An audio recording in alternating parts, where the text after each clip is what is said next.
A single grave can shatter our entire understanding of the ancient world. I am talking about the profound mystery of undisturbed matriarchal burials, tombs so perfectly preserved they force a complete rewrite of history's most basic assumptions. For centuries, the story of early power has been told through warrior kings and male rulers. But what if we have been listening to only half the narrative? By the end of this journey, you will see a hidden chapter of human history where women built and led civilizations, their authority etched in gold, weaponry, and sacred objects. We will cross from the frozen Siberian steppes to the deserts of Peru, examining graves that whisper secrets of female rulers. How did a woman come to be buried with 6 sacrificial horses, and what does a Greek wine vessel taller than a person? This exploration offers more than corrected facts. It provides a new lens on leadership itself. What does true authority look like when it is not defined by a crown or a sword? The very term matriarchal can be misleading, conjuring images of a society simply ruled by women instead of men. Archaeology asks us to think more subtly. When a researcher labels a burial as potentially matriarchal, they are not describing a whole society, but interpreting a single, powerful life. They are looking at a collection of clues left behind with great intention. First and foremost is the condition of the tomb itself. An undisturbed grave is a rare archaeological treasure. It means the space has remained exactly as the community left it, with every object in its original, meaningful place. This pristine context allows us to read the burial like a carefully composed sentence, where the arrangement of items speaks volumes about the individual's role. The objects chosen for the journey to the afterlife form the core of the evidence. We are not just looking for wealth, but for the specific language of power. A set of fine jewelry might indicate high status, but a set of bronze spearheads, a ceremonial axe, or a slate carved with administrative symbols tells a different story.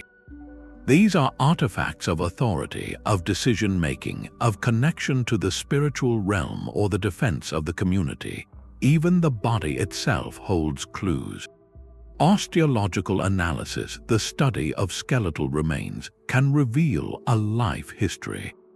Did this person perform years of hard manual labor, or did their bones show the markers of a different kind of life, one perhaps focused on leadership, ceremony, or governance? A burial becomes matriarchal in the archaeological sense when all these lines of evidence converge to paint a portrait not just of a respected woman, but of a pivotal figure. She was someone entrusted with the symbols that guided her people, someone whose passing required a ceremony that cemented her legacy for eternity. This precise definition turns a curious grave into a historical statement, one that stands in quiet defiance of the stories we thought we knew. This traditional model was not born in a vacuum.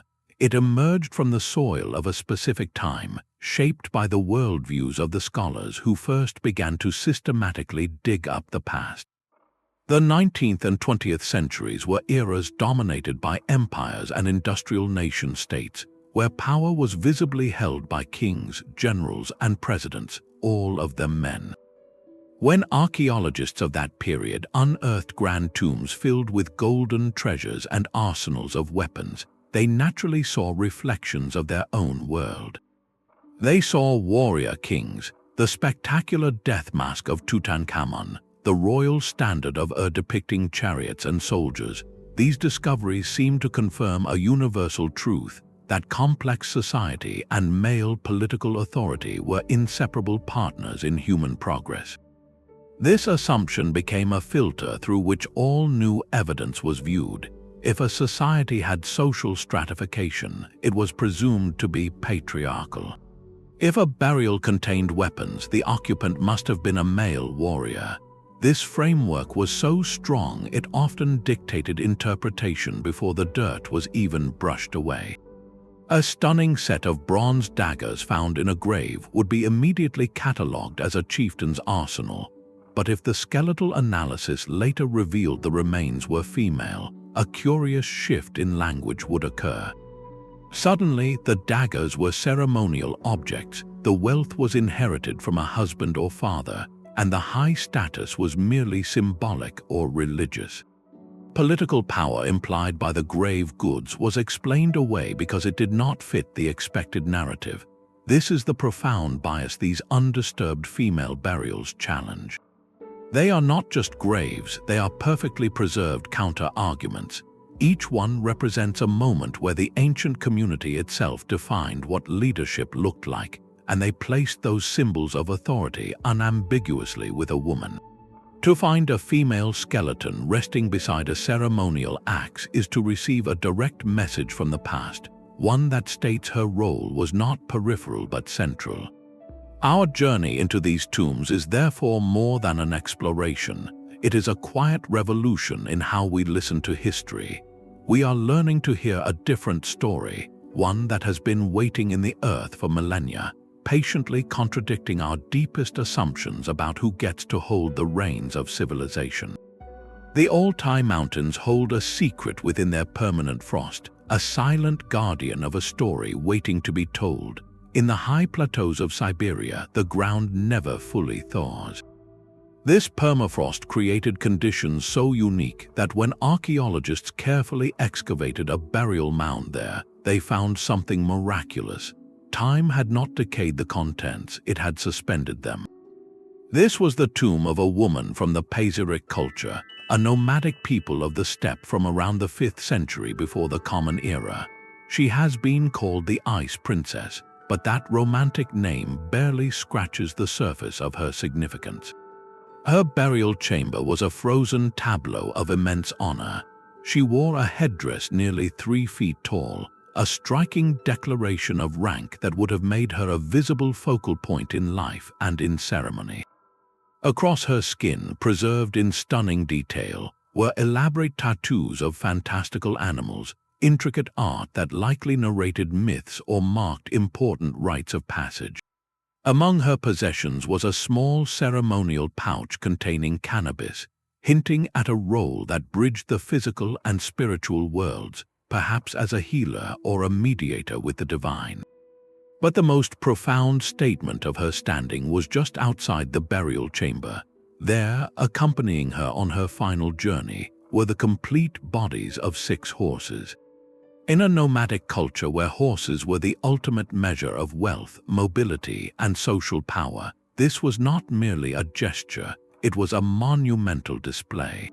It represented a fortune willingly consigned to the earth to honor one individual. Every element of this undisturbed grave, from the tall headdress to the sacred plants to the sacrificed herd, speaks a coherent language of supreme, unquestioned authority. This discovery forces a dramatic rethink of the steppe nomads.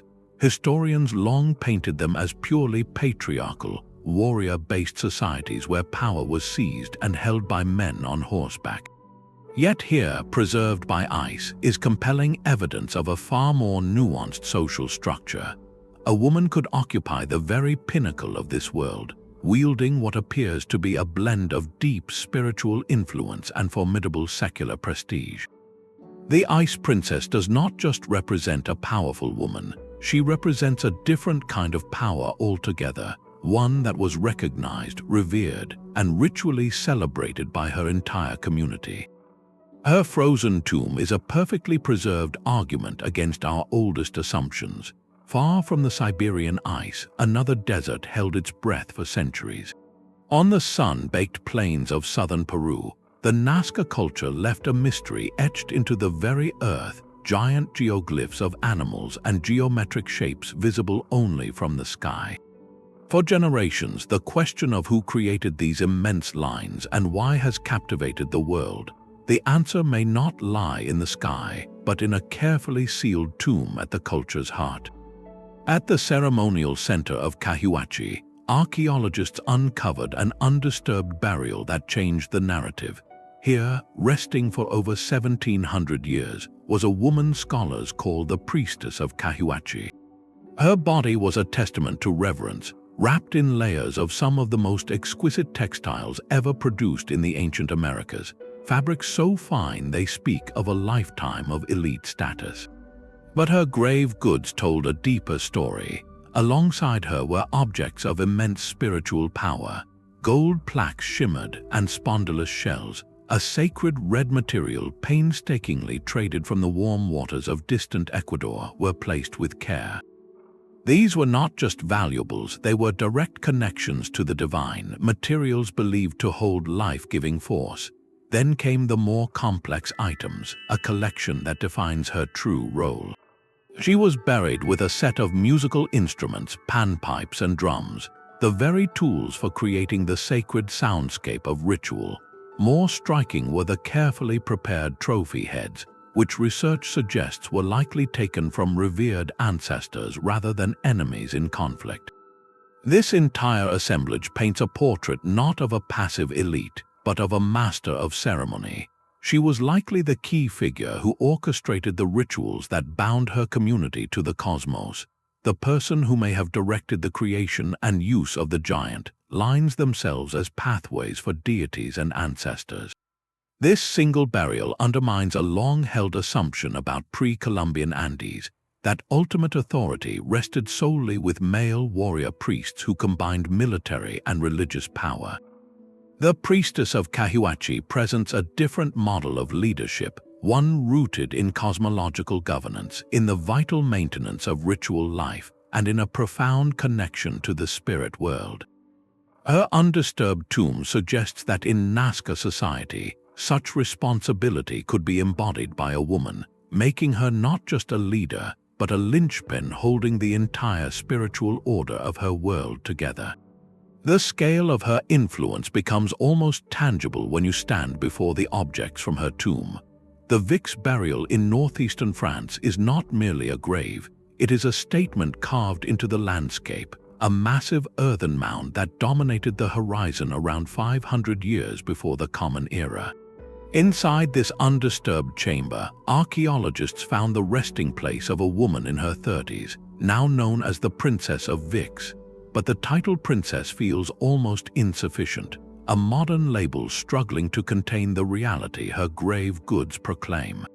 The centerpiece of the tomb defies expectation, a colossal bronze krater, a vessel for mixing wine that stands over 5 feet tall.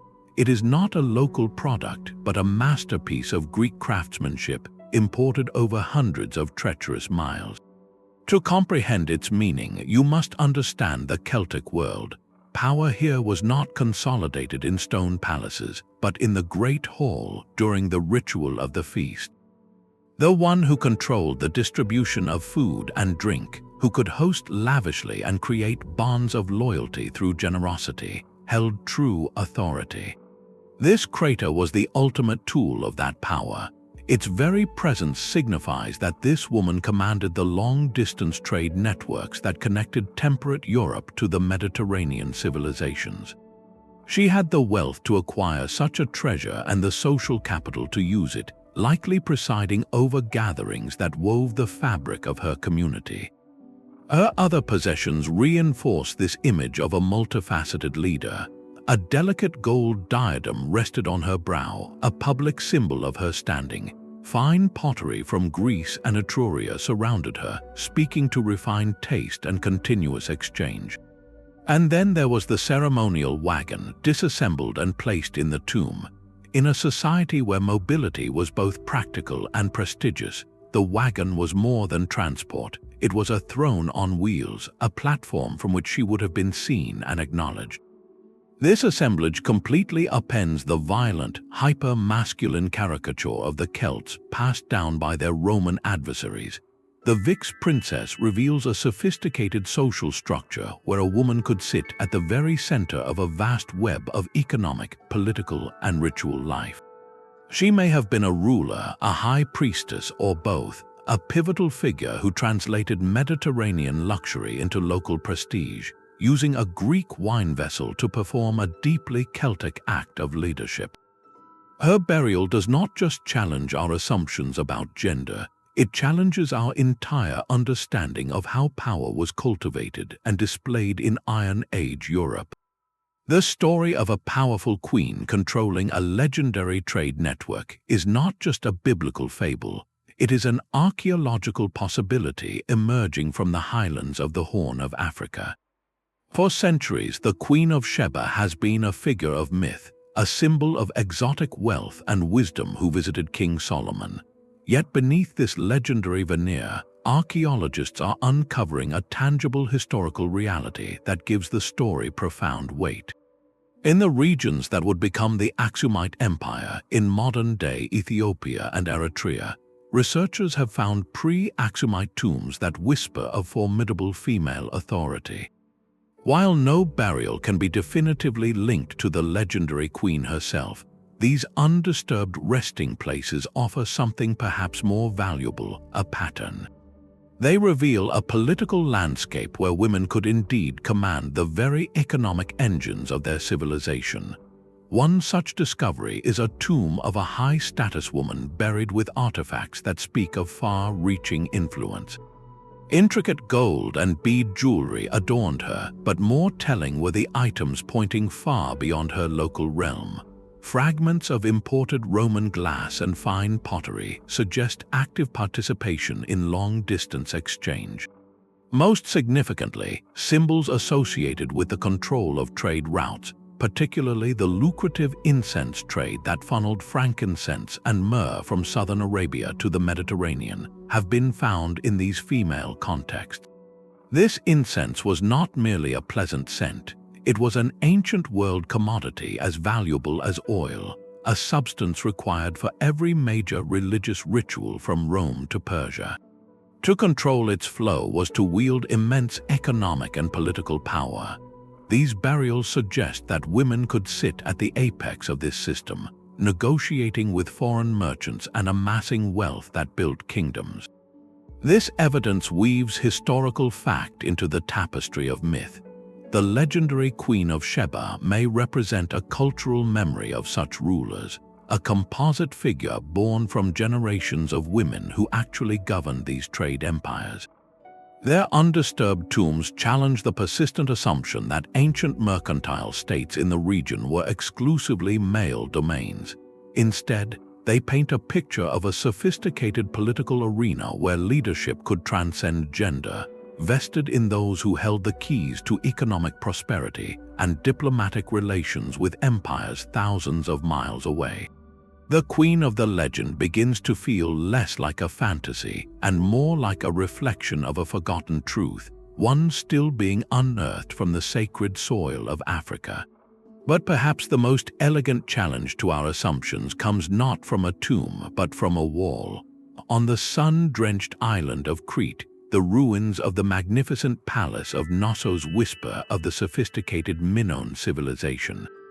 Here, a vibrant fresco painted over 3,500 years ago has captivated and confused historians for generations. It depicts a graceful figure, chest bare, wearing a ceremonial crown of lilies and peacock feathers, one arm outstretched in a gesture of command or blessing. For decades, this image was labeled the Priest King, a title that carried a clear assumption about gender and power in the ancient world. Yet a closer look, informed by the undisturbed graves of Minoan women, suggests we may have been reading the title wrong all along. Recent scholarly re-examinations point to a startling possibility. This central icon of Minoan authority might not represent a king at all, but a high priestess or a female ruler.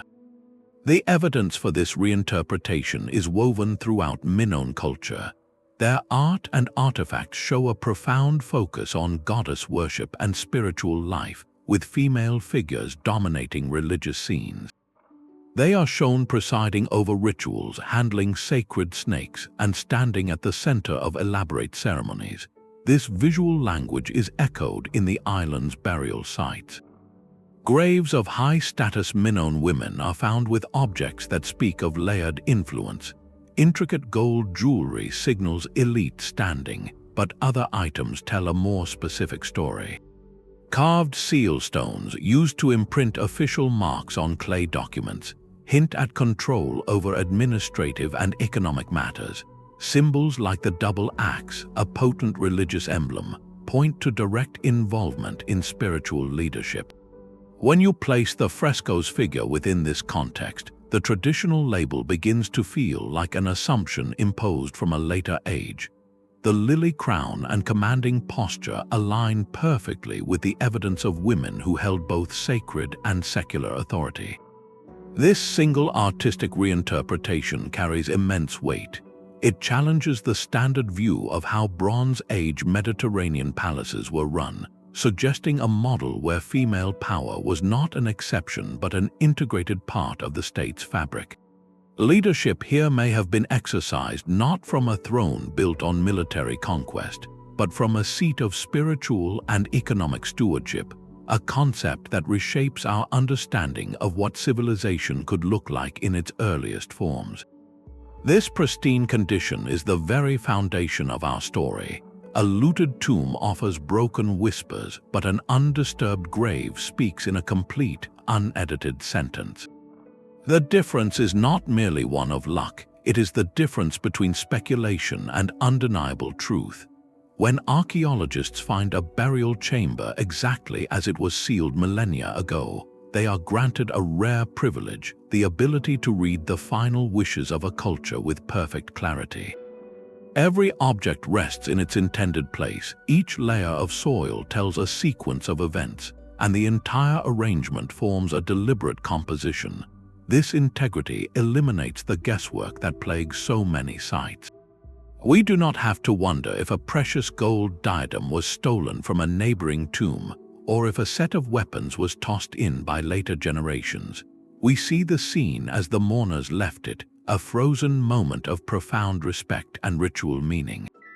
For understanding female authority, this context is everything. It allows us to state with confidence that the bronze spearhead was laid beside her right hand by design, not by accident. It shows us that the collection of carved seal stones, the ancient equivalent of official signatures and administrative stamps, were clustered at her waist as part of her personal regalia. We can observe how her body was positioned, perhaps facing a sacred mountain or a point on the horizon, a detail that connects her to the cosmology of her people. This undisturbed snapshot makes the community's intent unmistakable. They invested a fortune in precious materials, they sacrificed valuable animals, they orchestrated a complex ceremony, all for this one individual. There is no ambiguity. The case for her exceptional status shifts from a compelling theory to an archaeological fact. The undisturbed grave does not suggest her power, it loudly, visually, and spatially declares it. This is why these rare, pristine sites are non-negotiable in rewriting history. They transform a curious anomaly into a cornerstone of a new narrative, one built not on assumptions, but on the unshakable evidence of ancient intention. The objects placed in a grave form a final, deliberate vocabulary. To understand these women, we must learn to read this ancient language on its own terms, setting aside the assumptions we have carried for centuries. Take the presence of weapons. In a man's burial, a bronze dagger is almost automatically seen as a tool of war, a symbol of martial prowess. But when that same dagger rests beside a woman in an undisturbed tomb, our interpretation must expand. It could signify her direct command over warriors, her role as a strategic leader in conflicts, or perhaps her embodiment of a protective deity for the community. It is a statement of sanctioned authority, of a power that includes the capacity for defense. Similarly, items often dismissed as merely domestic tell a richer story when found in a lavish context.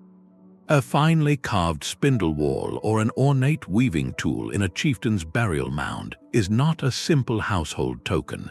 In many ancient societies, textile production was a cornerstone of the economy, a source of immense wealth and social capital. Control over this industry meant controlling a vital flow of goods and prestige. Such objects in a woman's grave may signal her as a master of this economic engine, a patron of craft, and a holder of the community's prosperity. The geography of a tomb's contents can be equally revealing. Exotic materials speak of horizons far beyond the local village. A strand of Baltic amber in a Siberian grave, or a fragment of Chinese silk along the Mediterranean coast, these are not accidental trinkets. They are proof of connections, evidence that this individual had the influence to tap into vast intercontinental trade networks. Her patronage would have been sought by merchants, and her alliances would have stretched for thousands of miles. Then there are the objects that channel the divine. Ritual paraphernalia like ceremonial masks, incense burners, or specially shaped knives are perhaps the most unambiguous signs of authority. They indicate a role as the primary bridge between the people and the powers that govern their world, a mediator who performed the rites that ensured fertility, victory, and cosmic order. When we find all these categories of objects together in one undisturbed space, the message becomes profound. We are not looking at a person who held a single, narrow title. We are looking at a resume of holistic leadership. A single burial might contain weapons for martial responsibility, weaving tools for economic stewardship, foreign glass for diplomatic reach, and a ritual headdress for spiritual supremacy. This is the portrait that emerges when we decode the language without bias, a picture of power that was multifaceted, integrated, and utterly defiant of the simple gendered categories we have tried to impose on the past. The silent language of bones can tell a story just as eloquent as any golden artifact. While the objects in a grave tell us what a community valued, the skeletal remains reveal the physical reality of the individual's life, a direct archive written in calcium and collagen. This field, bioarchaeology, transforms a historical figure from a symbolic idea into a breathing person. It begins with the most basic question of identity: where did she come from? Isotopic analysis of teeth and bones acts like a geological passport. The chemical signatures locked in her enamel from childhood can reveal if she grew up on the local plains eating millet and pork, or if her earliest years were spent far away, perhaps in a coastal region with a diet rich in seafood. This can tell us if she was a local leader who rose to prominence, or an outsider who married into a powerful lineage, bringing new alliances with her. Her adult bones hold a record of her daily existence. The absence of certain markers is as telling as their presence. A skeleton lacking the robust muscle attachments and stress lesions associated with years of grinding grain, carrying heavy loads, or tilling fields suggests a life shielded from manual hardship, a clear indicator of elite status. Conversely, specific muscular developments might tell a different kind of tale. Pronounced attachments in the legs and pelvis could point to a lifetime of horseback riding, essential for a nomadic leader on the steppes. Subtle skeletal adaptations might even suggest the repetitive motions of a ritual dancer or a skilled craftsperson, hinting at a ceremonial or artistic role that commanded respect. Health leaves its signature too. Paleopathology, the study of ancient disease and injury, reads this biological ledger, evidence of a chronic condition, like a degenerative joint disease or a persistent infection, opens a window into her later years. Such findings suggest she lived long enough for these ailments to develop, and that her community provided the sustained care necessary for someone with limited mobility, reinforcing her valued place within the social fabric. A healed fracture in an arm or rib tells a story of survival, perhaps from a riding accident, a conflict, or a fall, reminding us that her authority was exercised in a real and sometimes dangerous world. One of the most profound and often debated lines of inquiry involves evidence of childbirth. Can bioarchaeology determine if a woman who wielded such overt power was also a mother? Certain changes to the pelvis can sometimes indicate that a woman has given birth, though the science requires careful interpretation. The answer to this question is not about reducing her identity to motherhood, but about understanding the full context of her life. Did her authority derive from or exist alongside her role as a matriarch? Was her status independent of her biological kin or deeply intertwined with it? Each possibility paints a different social picture. When these biological facts, the diet, the activities, the health, are woven together with the tapestry of grave goods, something remarkable happens. The glittering diadem is no longer just a symbol. It rested on the head of a woman who may have ridden across vast distances, who endured pain, who was fed the finest foods her people could offer. She moves from being an archaeological concept to a biographical reality, a leader whose authority was not an abstract title, but a force that shaped her very body and the world she lived in. This pattern echoes across continents and millennia, a quiet but persistent refrain in the human story. To see these burials as mere anomalies is to miss the forest for the trees, for they appear from the sun-baked plains of Anatolia to the rugged highlands of the Caucasus, from the river valleys of China to the ceremonial centers of the Americas. In the ancient settlement of Çatalhöyük, one of the world's earliest towns, archaeologists note that female burials were often placed beneath the platforms of homes in positions of honor, sometimes accompanied by unique artifacts like polished mirrors of obsidian, suggesting a distinct social recognition from the very dawn of settled life. Centuries later, within the Kura-Araxes cultural sphere of the Bronze Age Caucasus, women were interred with striking assemblages of metalwork, ceramic vessels, and symbols of ritual, indicating a sustained tradition of female prominence in that region. This phenomenon is not confined to deep prehistory. During the European Iron Age, alongside the Princess of Vix, other female burials contained chariots and weaponry, while in the steppes of what is now Kazakhstan, later Scythian graves reveal women buried with bows, arrows, and armor, their legs shaped by a lifetime in the saddle. Simultaneously, in the Western Hemisphere, cultures from the March of Peru to the Mississippian of North America interred women with the regalia of supreme spiritual and political office. The sheer chronological and geographic span of this evidence forms a compelling argument against coincidence. It demonstrates that societies separated by vast oceans and thousands of years independently arrived at a similar conclusion, that women could embody and exercise the highest forms of authority. This global recurrence challenges one of the most deeply held assumptions in our study of the past, the idea that the inevitable, evolutionary endpoint of social complexity is a patriarchal state. If that were an unbreakable rule of human progress, how do we explain these many successful, enduring civilizations that clearly organized power differently? The pattern suggests that female leadership was not a failed experiment or a rare exception, but a viable and repeatedly discovered option in the grand toolkit of human governance.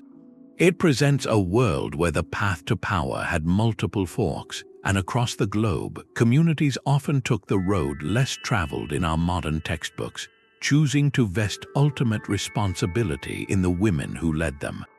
This consistent global pattern forces us to confront a fundamental question about the nature of power itself. For too long, the archetype of the ancient ruler has been the warrior chief, a figure who ascends through displays of martial strength, seizing resources and commanding loyalty through force or charisma.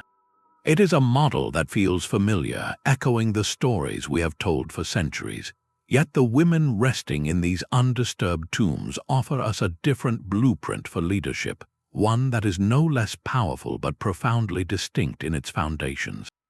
Their authority appears to flow not from the spear, but from the spindle, not from the battlefield, but from the sacred altar. They represent what we might call the ritual steward or the economic manager, leaders whose power was rooted in creation and balance rather than conquest. Consider the evidence laid before us. The Princess of Vix did not command a Greek bronze crater because she led a raid on a Mediterranean workshop. She commanded it because she controlled the long-distance trade networks and the ritual of the feast, the very glue that held her Celtic society together. Her power was economic and social, built on generosity and connection. The Pazyryk woman, with her towering headdress and sacred plants, derived her immense status from shamanistic knowledge, from her role as a mediator between her community and the spirit world. The Nasca priestess, surrounded by instruments and sacred shells, was a master of ceremony, likely overseeing the rituals that petitioned for water and fertility in a desert landscape. In each case, their legitimacy sprang from their ability to sustain and enrich the spiritual and material fabric of their people. This is a radical expansion of what we understand as political foundations. It reveals that ancient societies could, and repeatedly did, choose to vest ultimate authority in roles centered on nourishment, knowledge, and cosmic harmony. A leader's duty was not only to defend the borders, but to ensure the rains came, the trade routes flourished, the craftspeople thrived, and the ancestors were honored. This form of power requires a deep, symbiotic relationship with the community. You cannot simply take it, you must be entrusted with it. It is a power of profound responsibility, of maintaining the delicate equilibrium between people, land, and gods. The warrior chief model tells a story of power built externally, through dominance over others. The ritual steward model tells a story of power built internally, through the vital sustenance of the whole. One focuses on destruction and acquisition, the other on creation and preservation. The undisturbed burials demonstrate that for many successful cultures, the latter was not merely a supporting role, it was the highest office. By recognizing this, we do more than correct a historical oversight. We fundamentally broaden our imagination of what leadership can be, uncovering ancient visions of authority that were rooted not in taking life, but in fiercely and skillfully guarding it. Yet a single undisturbed grave is not an island. To hear its full story, we must listen with more than one ear. Archaeology gives us the physical evidence, the silent artifacts resting in the soil. But to understand what that silence means, we need voices from other fields to help translate. This is where an interdisciplinary approach becomes our most powerful tool, weaving separate threads of knowledge into a single, stronger tapestry. Cultural anthropology provides a vital social blueprint. It documents living and historical societies organized around matrilineal or matriarchal principles, where family lineage, inheritance, and even one's home are traced through mothers and grandmothers. In such systems, property and social standing are anchored in the female line, creating a foundational structure where women naturally hold significant economic and social influence. This is not a speculative theory. It is a documented way human communities have organized themselves. When we find a lavish female burial, anthropology asks us to consider, was she an exception in a patriarchal world? Or was she a leader within a society that already recognized female lineage as the cornerstone of identity and wealth? Her authority may not have been a rebellion against the system, but a fulfillment of its deepest logic. Historical linguistics adds another layer, scrutinizing the very words used to describe power in ancient texts. A title recorded in a crumbling manuscript might have been automatically translated as king or lord for centuries, but linguistic analysis can reveal that the original term was actually gender-neutral or even feminine in its root, obscured by the biases of later translators. What if some of the rulers we have always assumed were men, based solely on a translated title, were in fact women? The written record begins to whisper different names. Comparative mythology and religious studies illuminate the symbolic world these women inhabited.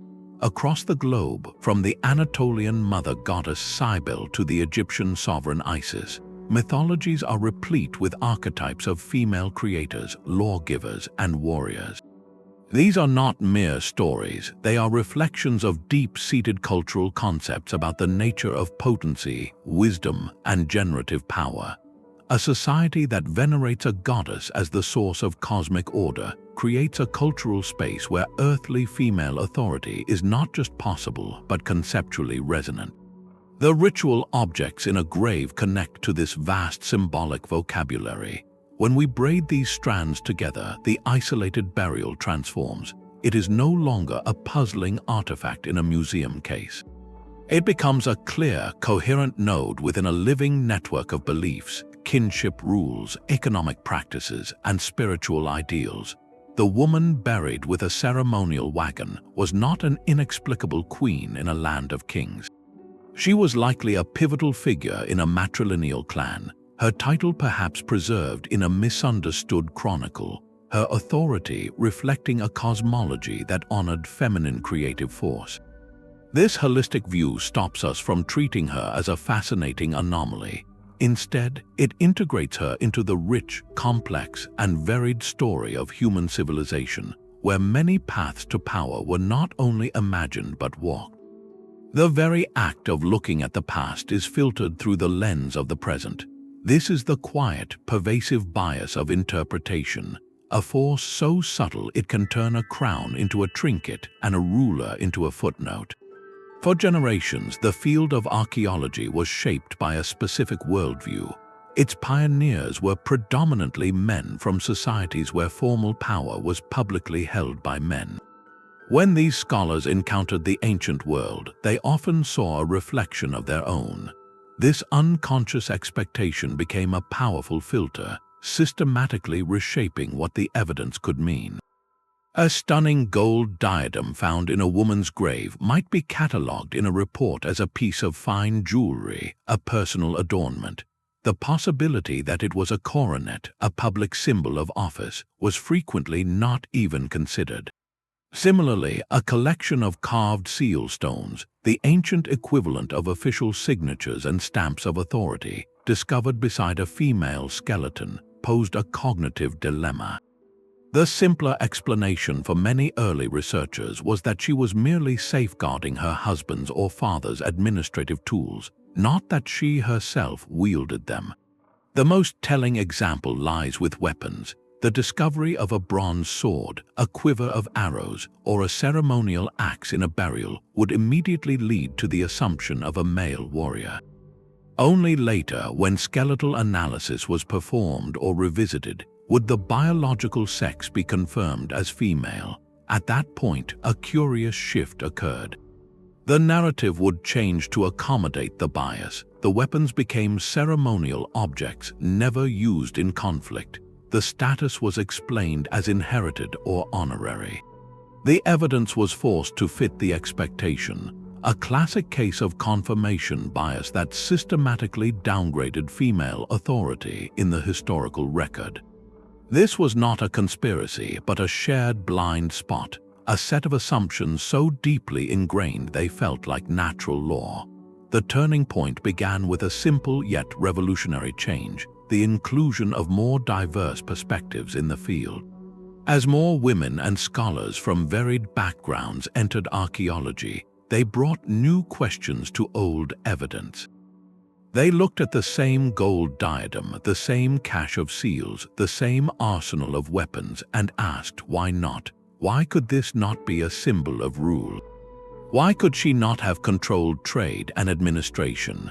Why could she not have commanded warriors or embodied a goddess of war? This critical re-examination, often going back to original field notes and photographs, has been transformative. It is a process of intellectual humility, acknowledging that our first instincts about the past may be projections of our own world. This is not about assigning blame to earlier generations, but about practicing the most rigorous science possible.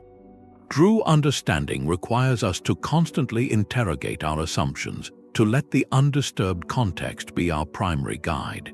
When a community buried a woman with a fortune in horses, placed a ceremonial axe in her hand, and sealed the tomb for eternity, they were sending a clear message. Our task is to learn to listen to that message on its own terms, even when it tells a story profoundly different from the one we expected to hear. It is in that dissonance between our assumptions and the ancient intention that the most exciting history is being rewritten today. These scattered graves, separated by continents and centuries, begin to hum a similar, powerful song when we listen closely. Stepping back from the individual stories, a remarkable pattern of common threads emerges, binding the Ice Princess of Siberia to the Priestess of Peru, the Princess of Vix to the leaders of Axum.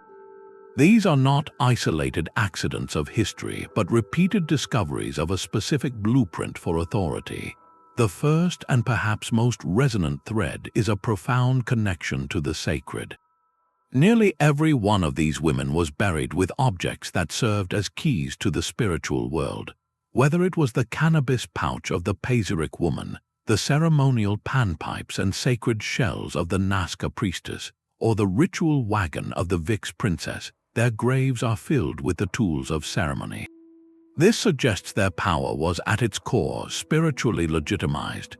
They were likely seen as vital mediators, the individuals who could communicate with ancestors, interpret the will of deities, and perform the rites that ensured the community's survival and prosperity. Their authority flowed from a perceived closeness to the forces that governed life itself. A second, inseparable thread is the clear control of wealth, but not merely as personal treasure. This wealth is always active, always in motion. For the Princess of Vix, it was command over the long-distance trade networks that brought Greek bronze to Celtic Gaul. For the pre-Axumite women, it was influence over the lucrative incense routes. For others, it might have been patronage of elite crafts like fine textile production or metallurgy, or stewardship over agricultural surplus.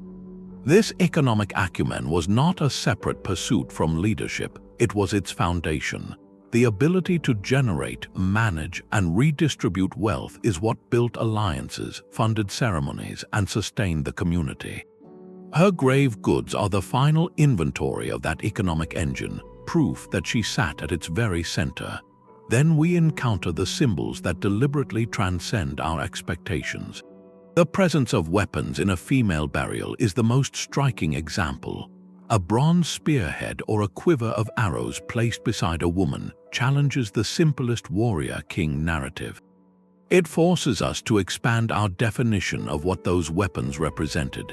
They could signify her direct command in conflict, her role as a strategic leader, or her embodiment of a protective deity.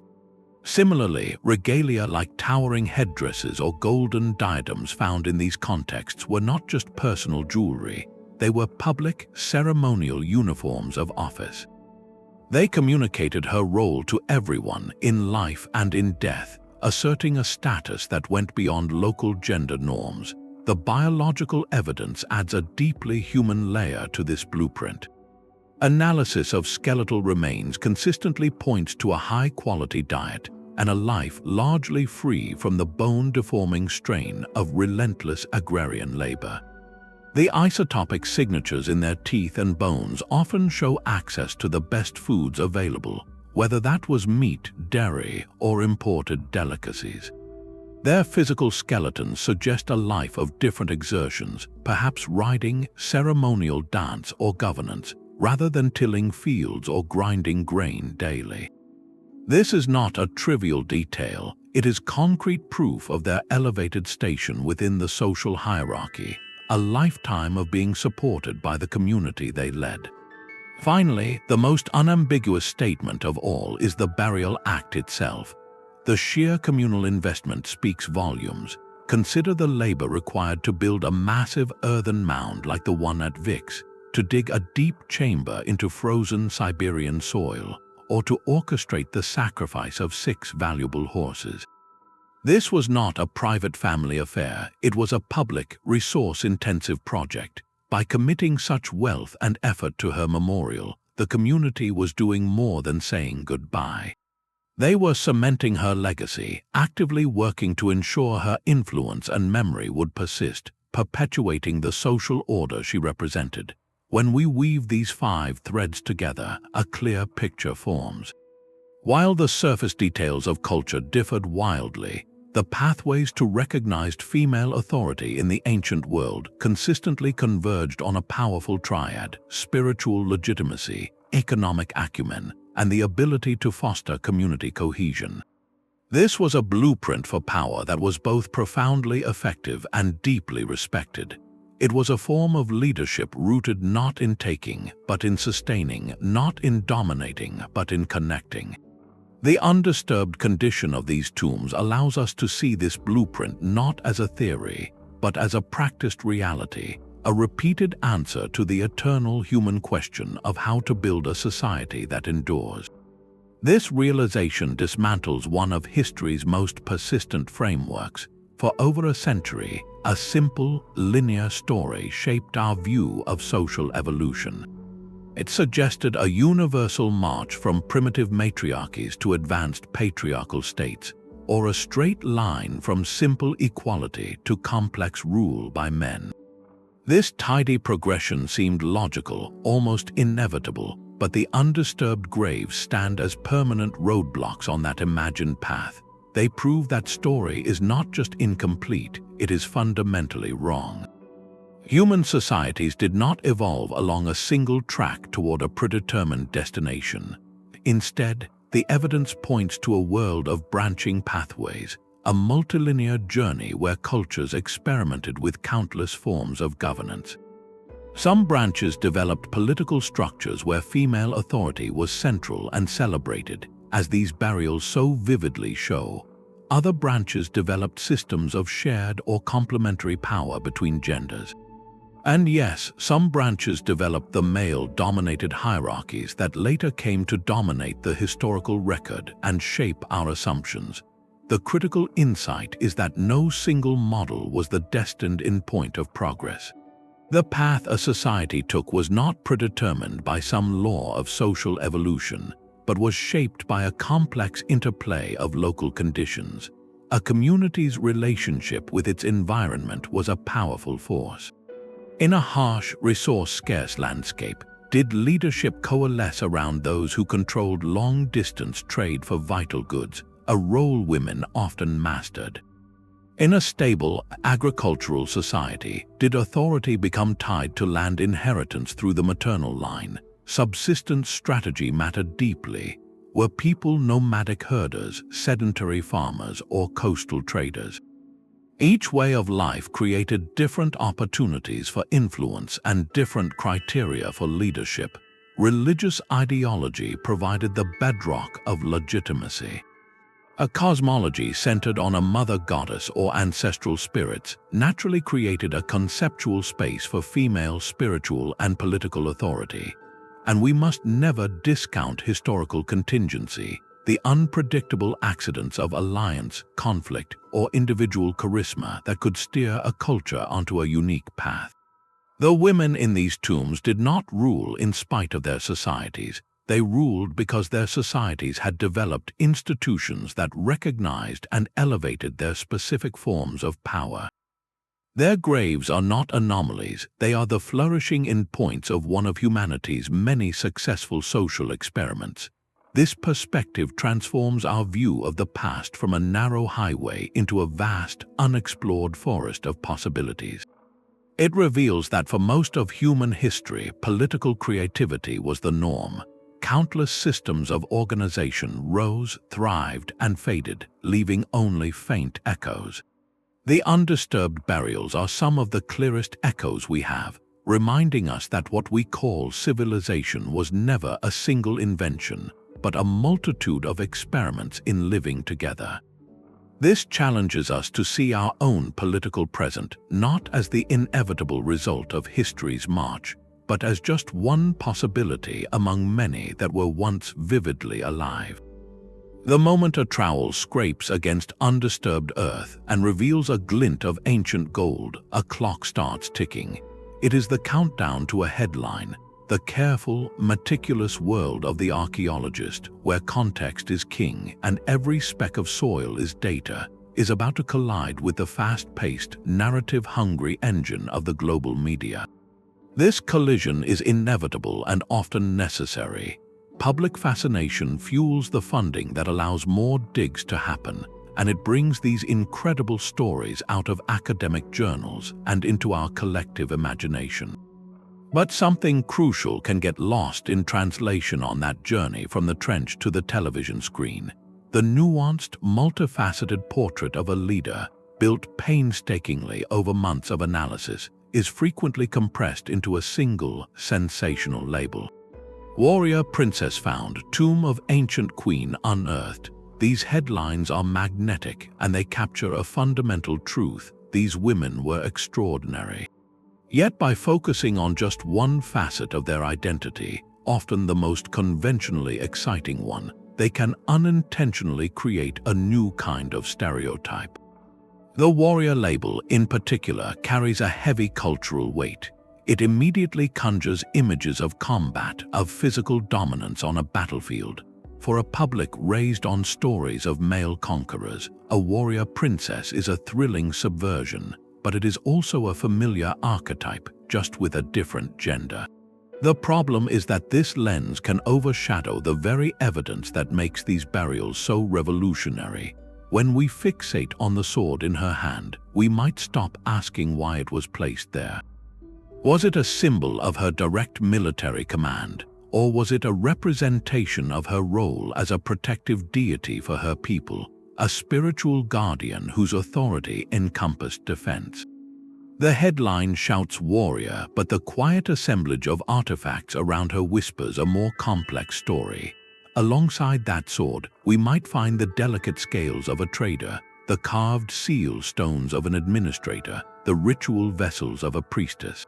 She was likely not one thing, but all of them, a nexus of power where economic, spiritual, and political authority converged. The media's simplified narrative, while born from genuine excitement, risks trading one set of assumptions for another. It replaces the invisible woman with the action heroine, which is progress, but still falls short of the full, rich reality. This creates a fascinating challenge for those of us who want to share these discoveries. We must harness the undeniable energy and public curiosity that a great headline generates, the sense of wonder that makes someone click and read, but then gently guide the conversation into deeper waters. We can acknowledge the captivating glint of the weapon while directing attention to the entire toolkit of leadership buried with her. The goal is to evolve the public narrative from a simple what to a more profound how and why. How did her society define power? Why did they choose to invest all these diverse symbols of authority in one person?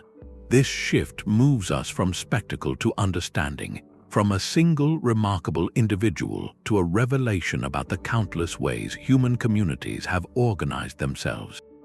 The media spotlight is a powerful tool. It can illuminate or it can dazzle. Our task is to ensure that in our shared fascination with these ancient women, we do not let the glare of a simplified story blind us to the subtle, paradigm-shifting light they truly cast on the past. But these discoveries do not exist in a vacuum of pure science. Each time an archaeologist's tool breaks the seal on a tomb like this, it also breaks a long silence, raising questions that resonate far beyond the dig site. The act of uncovering a human life, especially one of such immense cultural importance, carries a profound ethical weight that modern archaeology can no longer ignore. Who truly holds the right to unearth and study these women?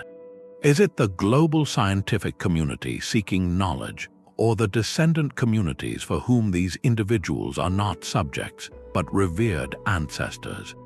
And once revealed, what is the appropriate path forward for their remains and the treasures buried with them? Should they be reburied with ceremony, displayed for public education, or preserved in climate-controlled archives for future study? There are no simple, universal answers, and the debate is most acute for indigenous peoples around the world. For these communities, such burials are not merely historical data points. They are direct, sacred links to their heritage, to living traditions, and to their own sense of identity. A ceremonial headdress in a museum case might be an artifact to one viewer, but to a descendant it is a powerful belonging, a piece of a story that was never meant to be severed from its cultural context. Recognizing this has sparked a vital shift in the field. Modern archaeology is increasingly moving away from a model of extraction, where objects and remains are simply removed for external study. The emerging ethical framework prioritizes collaboration and partnership with descendant communities from the very beginning of a project. This means archaeologists are learning to listen, to incorporate traditional knowledge and oral histories into their interpretations, and to respect the wishes of those for whom the past is not a closed book, but a continuing narrative. This collaborative approach transforms the work from a one-sided investigation into a respectful dialogue between past and present. It ensures that the story of a powerful ancient woman is not told solely through the lens of Western academia, but is enriched by the perspectives of those who feel a deep connection to her legacy. It acknowledges that she is not a scientific specimen, but a person whose memory holds enduring meaning. This ethical mindfulness is the necessary compass for this entire journey of rediscovery. It guides us to approach these awe-inspiring finds with both our intellectual curiosity and our deepest humility, understanding that to honor these leaders of the past, we must also honor the living communities who carry their legacy forward. The quiet revolution in our understanding is just beginning. What lies ahead for this field is a dazzling fusion of ancient earth and cutting-edge science, where new technologies promise to read these undisturbed burials with a clarity we have never before possessed. Advanced DNA sequencing is perhaps the most powerful tool in this new arsenal. It allows researchers to move beyond speculation about family ties and ask precise, revolutionary questions. Was the authority of the woman in the tomb inherited through her mother's line? By analyzing genetic material from her remains and comparing it to others in the cemetery, scientists can potentially reconstruct entire family trees, revealing if power flowed matrilineally from generation to generation. This could transform an isolated queen into a link in a long chain of female rulers. Another frontier is proteomics, the large-scale study of proteins. This technique can detect microscopic organic residues left inside ceramic vessels, bronze craters, or even on the surfaces of tools. Imagine being able to chemically reconstruct the precise recipe of a ritual beverage shared during a funeral feast, or identify the specific foods that were offerings. This turns a silent artifact into a sensory experience, revealing the tastes and smells of the ceremonies that honored her passing. The very act of discovery is being reinvented by technologies like LiDAR and ground-penetrating radar. These tools allow archaeologists to peer beneath the soil or dense forest canopy without ever breaking ground. They can map entire hidden cities, trace ancient roadways, and identify the telltale shapes of undisturbed burial mounds, all from the air or the surface. This means we can locate these precious time capsules and then make a conscious, ethical choice to preserve them in the earth until the perfect moment, with the right team and the most advanced methods, is ready to begin. Even the science of movement is becoming more precise. Stable isotope analysis, which reads the chemical signatures in bones and teeth, is now so refined it can almost map a person's lifetime journey from childhood village to adult seat of power, tracing the geography of a life of influence. Yet for all this technological promise, the biggest questions remain human ones, rooted in the social fabric of these lost worlds. Were these women extraordinary exceptions, solitary figures of power in a sea of male leaders, or were they part of a broader, accepted ruling class where female authority was normal? How did their power transition when their time ended? Was it passed to a daughter, a sister, or a niece, or did it revert to a different system entirely? Perhaps most intriguingly, did the societies they led become more patriarchal after their deaths, their legacy overwritten by later generations? The future of this search will be guided by a dual commitment: a consciously non-biased framework that listens without prejudice, paired with these breathtaking technological tools. Together, they form a new kind of compass, one that points not just toward buried gold, but toward buried truth. The next undisturbed tomb we find may not just hold another powerful woman. It may hold the answers to how her world worked, finally revealing a chapter of human history where women did not rule from the shadows, but stood unequivocally at the very center of their world stage. The echoes from these ancient tombs do not fade into the past. They reverberate directly into our present conversations. When we discuss the pathways to leadership today, particularly the ongoing journey toward gender parity in boardrooms and governments, we often frame it as a modern breakthrough. Yet the undisturbed graves present a humbling counterpoint. Female authority is not a contemporary innovation, but a rediscovered tradition with roots stretching back millennia. These women were not exceptions proving a rule. They were the rule within their own societies, demonstrating that models of governance centered on wisdom, economic stewardship, and spiritual guidance have been not only viable but spectacularly successful across time. This historical depth fundamentally challenges one of the most persistent justifications for inequality: the idea that male-dominated power structures are somehow more natural or historically inevitable. The archaeological record, written in gold and bone, states plainly that this is not the case. Human communities have consistently organized themselves in myriad ways, and for many, placing women at the helm was a source of strength and stability. This realization reframes our modern debates. It moves the question from whether women can lead, which the past answers with a resounding yes, to a more profound inquiry: why have we forgotten so many of the blueprints they left behind? The legacy of these ancient leaders offers more than just precedent. It provides a broader palette for imagining what leadership can be. We live in a world that often still conflates authority with aggression, with a kind of loud, combative dominance. The women from Vix, from the Siberian steppe, and from the Nasca desert present an alternative archive of power. Their influence was built on connection, on the meticulous management of resources, on deep ceremonial knowledge, and on the ability to sustain the community's spiritual and material well-being. They were stewards in a time of global challenges that demand long-term thinking, ecological care, and social cohesion.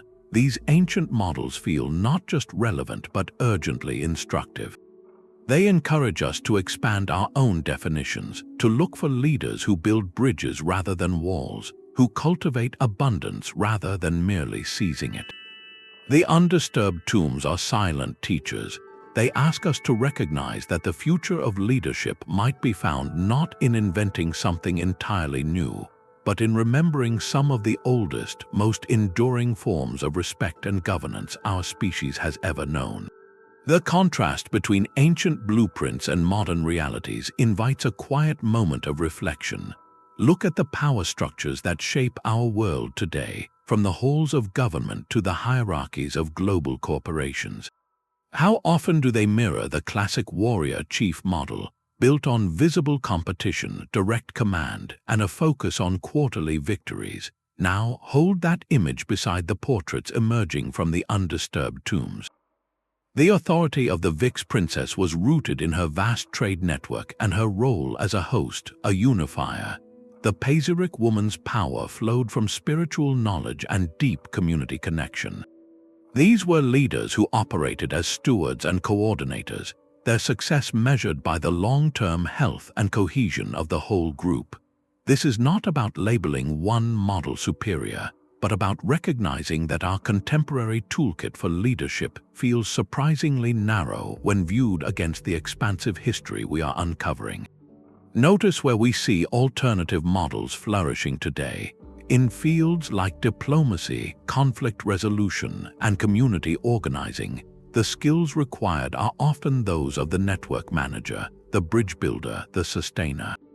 These roles demand deep listening, collaborative problem solving, and a focus on nurturing relationships and resources over time.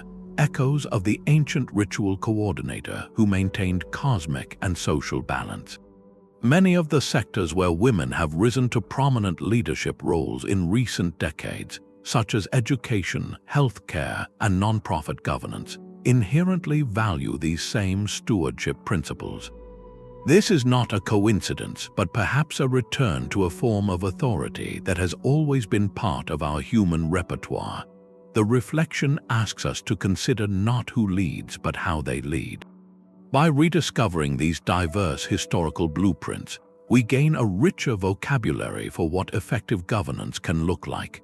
We are reminded that building a resilient society has never depended on a single style of command.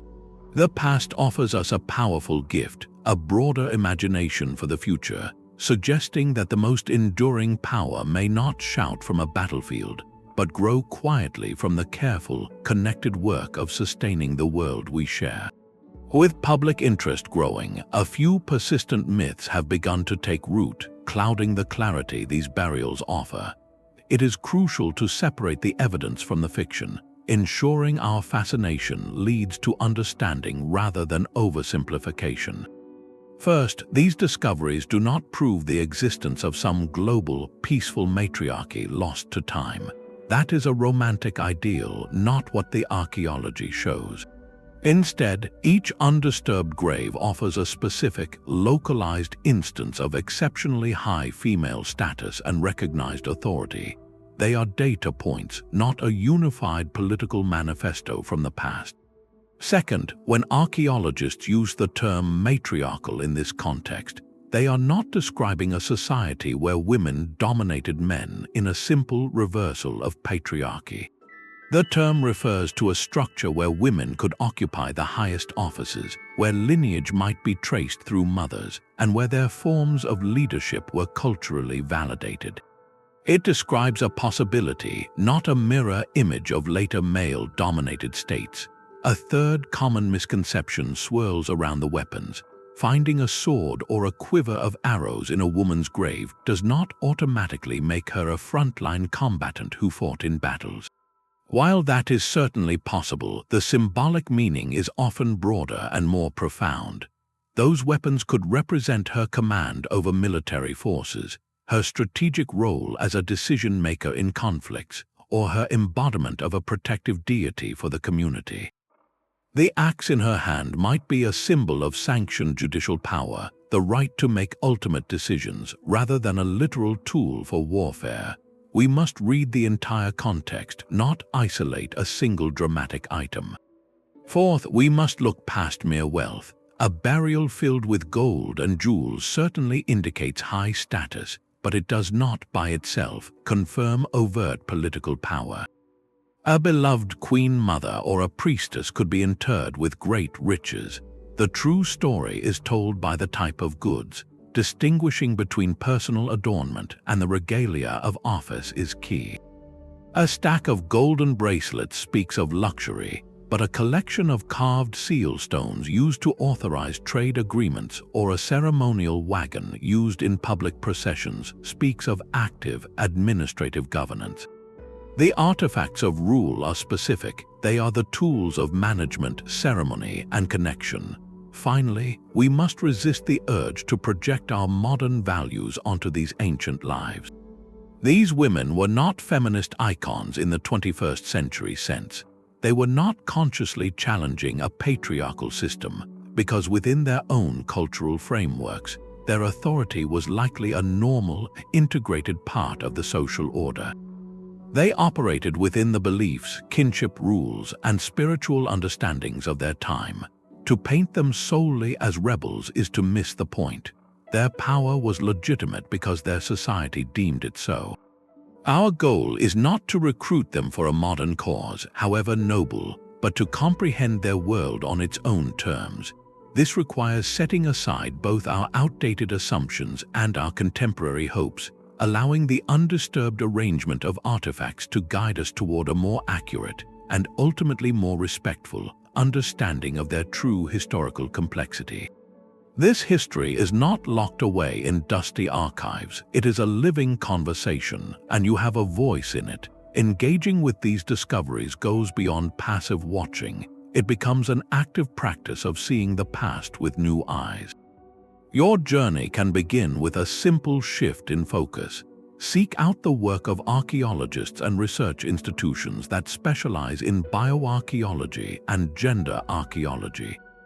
These are the pioneers re-examining the evidence. Many of them maintain vibrant online presences, sharing field reports, detailed analyses, and behind-the-scenes looks at their work. By following their digital trails, you gain a front-row seat to the revolution as it happens. Your next visit to a museum can transform from a stroll into an investigation. Stand before a display case and look critically. Read the labels not as final statements, but as interpretations. Does the description of a lavish female burial emphasize her jewelry as adornment, or does it explore the possibility that her grave goods symbolize governance? Ask questions either silently or by engaging with museum educators. Your curiosity signals that the public craves a deeper, more nuanced story. Supporting the flow of information is another powerful step. Seek out and share science communication from open-access journals and reputable digital platforms that make peer-reviewed findings available to everyone. This democratizes knowledge, breaking it free from academic paywalls and ensuring that these corrected narratives reach the widest possible audience. For students feeling the pull of this mystery, consider formal pathways. University courses in archaeology, anthropology, ancient history, or even forensic science provide the foundational toolkit. These fields teach the rigorous methods that separate speculation from evidence, empowering you to contribute to the next generation of discovery. But formal study is not a requirement for meaningful engagement. Everyone can cultivate a critical eye. The next time a sensational headline declares the tomb of a warrior princess has been found, pause. Let that headline be your starting point, not your conclusion. Seek out the original research paper or interviews with the lead archaeologists. Look past the exciting label to understand the full assemblage of evidence. What else was in the tomb? What do the bones reveal? This practice of digging deeper moves you from consumer to critic, from spectator to participant. By becoming an informed enthusiast, you do more than satisfy your own curiosity. You actively shape the public discourse around history. You help create an audience that expects and rewards complexity, that questions simplistic labels, and that understands the profound difference between a looted artifact and an undisturbed context. Your informed interest tells museums, media outlets, and funding bodies that these stories matter. It ensures that the narratives of these women are not relegated to a sidebar of history, but are woven into the central tapestry of our collective past. This is how history is corrected, not just by experts in the field, but by a public that learns to listen more carefully to the whispers from the earth, demanding they be heard in their full, extraordinary depth. The soil is gently returned, sealing the chamber once more. This act, both literal and symbolic, leaves us standing in a transformed landscape of the past. These undisturbed matriarchal burials are far more than fascinating curiosities for a museum shelf. They are keystones, the central stones that lock an arch into place, supporting a revised structure of human history. For too long, that structure was built on a single, monolithic assumption that complex ancient societies were inherently and universally patriarchal. These silent tombs dismantle that simplicity. They reveal, instead, a world of remarkable political diversity, a tapestry of governance where women were architects, rulers, spiritual mediators, and the sustaining force of entire civilizations. From the Siberian permafrost to the arid plains of Peru, their final resting places articulate a powerful counter-narrative. They tell us that pathways to genuine authority were carved not only with the sword, but through sacred connection, through the mastery of long-distance trade, through cultivated wisdom, and through an unwavering commitment to community cohesion. This entire journey serves as a profound reminder that history is not a fixed script, written once and for all. It is a palimpsest, an ancient manuscript where earlier writings were scraped away to make room for new text. Yet with careful study, the original, faded layers can still be read. These women are that original writing, their stories waiting patiently beneath the surface of the dominant narrative. Let their recovered legacies inspire in us a more curious and humble approach to the past.